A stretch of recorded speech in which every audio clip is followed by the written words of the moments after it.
পোনপ্ৰথমে মই আপোনালোকলৈ অশেষ ধন্যবাদ আৰু শুভেচ্ছা জ্ঞাপন কৰিছোঁ।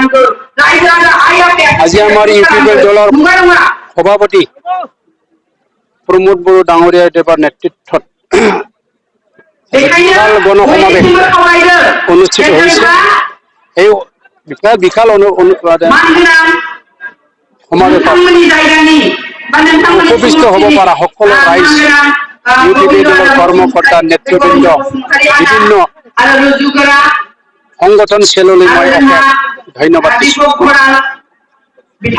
আজি এই নলবাৰী ডায়মণ্ড খেলপথাৰত অনুষ্ঠিত হোৱাৰ এটা ঐতিহাসিক ঘটনা আছে। আজি ৩৫ বছৰ আগত 1989ত বড়োলেণ্ড আন্দোলনত মই আৰু বড়োফা উপেন্দ্ৰনাথ ব্ৰহ্মই ইয়াত পাব্লিক এড্ৰেছ ৰাখিছিলোঁ 50,000 গেদাৰিঙৰ মাজত। আজি সেই ৰেকৰ্ডটো ভংগ কৰি 51,000 পাব্লিকে আহি পেলাই আজি প্ৰমোদ বড়োক তিল দল ভাঙি ইউপিপিএল দলৰ জয়যুক্ত কৰাবলৈ কাৰণে অনাগত নিৰ্বাচনত এটা দুৰ্নীতি আৰু ভ্ৰষ্টাচাৰ মুক্ত কৰাপশ্যন ফ্ৰী চৰকাৰ উপহাৰ দিবৰ কাৰণে প্ৰস্তুত হৈছে। সেইটোৰ কাৰণে মই আহ্বান জনাইছোঁ। ইতিমধ্যে আমাৰ বিৰুদ্ধে কৈ মোৰে প্ৰাক্তন কলিগ শান্তমা কুংগৰ বিষ্ণুচাৰীয়ে বিপিএফৰ দলৰ হৈ ওকালিতে কৰি বিপিএফক ভোট দিব লাগে বুলি কৈছে। কিন্তু বিপিএফ আজিৰ দিনত আজি আমাৰ কাৰণে ফেক্টৰ নহয়।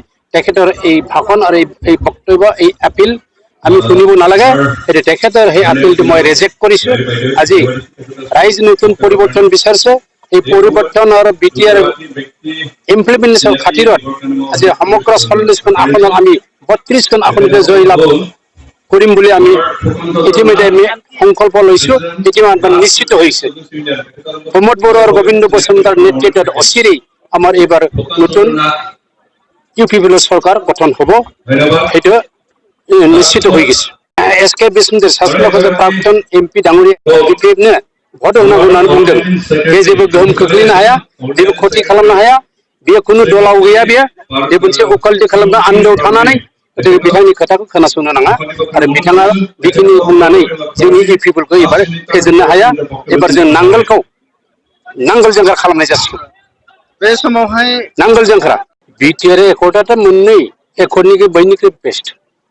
माबोरै बेस्ट? बिसिआवथ' आंबो दंमोन, आंबो लाबोफानाय दंमोन। आं बे समाव बिटिसिनि फाउन्डार प्रेसिडेन्टमोन। बिथाङा आंनि चिफ कनभेनरमोन। उपेन्द्रनाथ ब्रह्म थैनो उनाव बिथांखौ बेक खालामनानै एबसुनि जों प्रेसिडेन्ट बानायदों। बिसिखौथ' बिथाङा फुलफिल खालामनो हायासै। इन्टारिम काउन्सिलखौबो सालायनो हायैनि थाखाय, केपासिटि इफिसियेन्सि गैयैनि थाखाय बिथाङा इन्टारिम काउन्सिलखौ रिजलिउसन लादों। आरो बे रिजलिउसन लानाया आनडेम'क्रेटिक आनकनस्टिटिउसनेल। जोंनाव रावनावबो सुङाखैमोन। बेनि उनाव कनकप्रसाद नार्जारी फैबाय, प्रेमसिं ब्रह्म फैबाय, चिफ जाबाय, बिथांमोना फेइलार जादों। बेनि उनाव बिटिसि खालामनो गोनां जाबाय। दा बिटिसिआव जिखिनि एकर्डआव प्रजेक्ट दंमोन, बिनिख्रुइ साबसिन प्रजेक्टआ एबार बिटिआरआव दंजोबो। बर' साहित्य सभाया सेपारेट डिरेक्टरखौ दाबि खालामदोंमोन, बेखौ लाबोनो हायाखैमोन। एबार पलिटिकेल डिसिसनजों, पलिटिकेल डायलगनि गेजेरजों, एनडिएफबि एबसुनि एकर्डनि गेजेरजों दाख्लै हिस्ट्रिकेल 27 जानुवारियाव मोनसे हिस्ट्रिक मोनसे एकर्ड खालामनायनि गेजेरजों बेखौ लाबोबाय। एसोसिएटेड अफिसियेल लेंगुवेजआ फुल फ्लेजेड जायाखैमोन, सारा मास आसामाव लाबोबाय। बर' कसारि डेभेलपमेन्ट काउन्सिल, अट'नमास काउन्सिल लाबोबाय। बर' जातिखौ उपेन्द्रनाथ ब्रह्मआ गेरेमसा जानांगौ होननानै बुंलांदोंमोन। सारा बुहुमनि बर'फोरखौ खौसे खालामनानै जातिखौ जों फसंथारनांगौ। जातिनि आइडेन्टिटि, राव, हारिमु बिसोरखौ रैखा खालामनानै सिनायथि होनांगौ होनना बुंदोंमोन। बे बाथ्राया बिथांनि जिथु मथ' थांनानै थानांगौ आरो सोरखौबा थांनानै थानो होनांगौ, बेखौ जों एबार इमप्लिमेन्ट खालामनाय जासिगोन। मानो होनबा सारा आसामाव बर'नि मानसिफोरखौ जोङो मिनिमाम पलिटिकेल एरेन्जमेन्टनि गेजेरजों रैखाथि होनो हानायनि लामाया सफैबाय। आरो बेखौ खालामनाय एबसु आरो एनडिएफबिनि लिडारफ्रा एकमात्र प्रमोद बड़ो आरो गोबिन्द बसुमतारी दैदेननायाव बे जानानै फैनो हादों।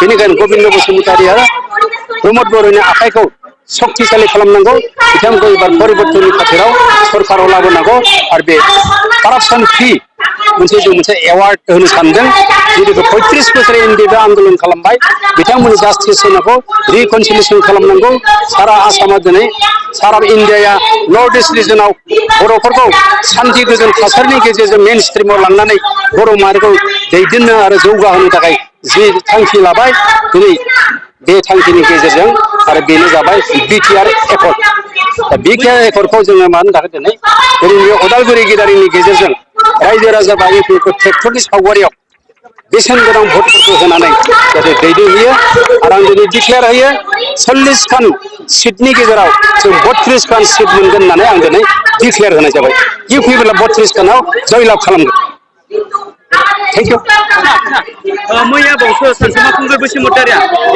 इउपिएफनि आफादगिरि बिथांखौ बेपारि एबा गादिनि लफिया होनदों बिनि बागै नोंथाङा मा बुंगोन बे लाजिथावना बाथ्रा बिथाङाबो मोनसे समाव एबसुनि प्रेसिडेन्टमोन दानि प्रेजेन्ट प्रेसिडेन्टखौ दालाल बा बेपारि बुंनायनि बिथाङा राइट्स गैया बेखौ आं कन्डेमनेसन होनो आरो बे रावखौ बिथाङा उथायनानै लानांगौ बिथाङा उल्था गावखौनो बुंनाय जादों खेबथाम एमपि जानायाव बहा थाखोना बेलाय बे समाव बड'लेण्ड नांगौ होननानै मानो बुंदिया बियो बे समाव बिनि हाइकामान्डआ सोरमोन हाग्रामा महिलारिमोन बिपिएफ पार्टिनि आन्दारावमोन बियो दिल्लीयाव हांनानै बड'लेण्ड नांगौ होननानै बुङोब्ला हाग्रामाया जों ग्राउन्डआव फैनानै ग्रासरुट लेभेलाव बड'लेण्ड नाङा बड'लेण्ड मोना बड'लेण्डखौ आं जाहोआ दा गाव थासान्दियाव बड'लेण्ड जानो मोना बेखौ माने एक छत्री मानो लाबोनो हायाखै बे सानसुमाया बिनि 12 जन एमएलएखौ मानो रिजिगनेसन लाहोनो हायाखै राजा लामायाव मानो आन्दोलन खालामाखै आरो बिटिआरआव गैया होनदोंबा बिटिआरआव गैया होननायनि प्रमाणा बहा दिनै मेन स्ट्रिम बर' साहित्य सभा धरेन बर' प्रेसिडेन्ट दाख्लैसो बुंदों जे बिटिआरआ मोजां बिटिआरखौ जाफुंनायाव जों हेल्प खालामनांगौ कमिसन दाबाय कमिसना जाहाथे जोंखौ थगायनो हाया कमिसनखौ जों मदद होनांगौ होननानै मेन स्ट्रिमानो बुंबाय बबे अर्गानाइजेसन बबे क्लाब बबे एसोसिएसना बिटिआरखौ मोजां मोनाखै होननानै बुङो सानसुमा बिथांखौ बेखौ प्रमान होथों बेयो प्रमान होथों बिथाङा बुंबानो जागोन नामा दिनै हाग्रामा महिलाया दिनै जेबो गैला बे अकलहरिया बे हारसिंसै बे आइसोलेटेड जाबाय बिथांजों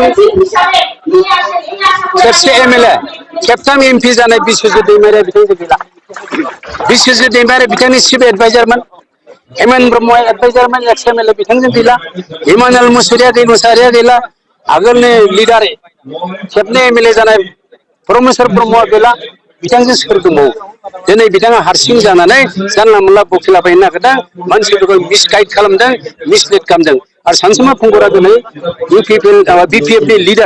बिपिएफनि लिडार हाग्रामा महिलाखौ मिसलेट खालामगासिनो दङ बिथाङा सिरि थानांगौ बे टाइमा थिनाखै जोंखौ बयखौबो खौसे जानायखौ बिथाङा हिंसा खालामदों खौसे जानायाव बिथाङा मदद खालामनांगौ बिथांखौ आं खावलायो इउपिएफआव बिथाङा जयेन खालामनाय बिटिआरखौ इमप्लिमेन्ट खालामनायनि सिमांखौ बास्तब मोगथाङाव जाफुंहोनांगौ होननानै आङो सानसुमा खुंगुर बसुमतारिखौ खावलायहरनानै आंनि बुंनायखौ फोजोबनाय जाबाय गोजोन्थों।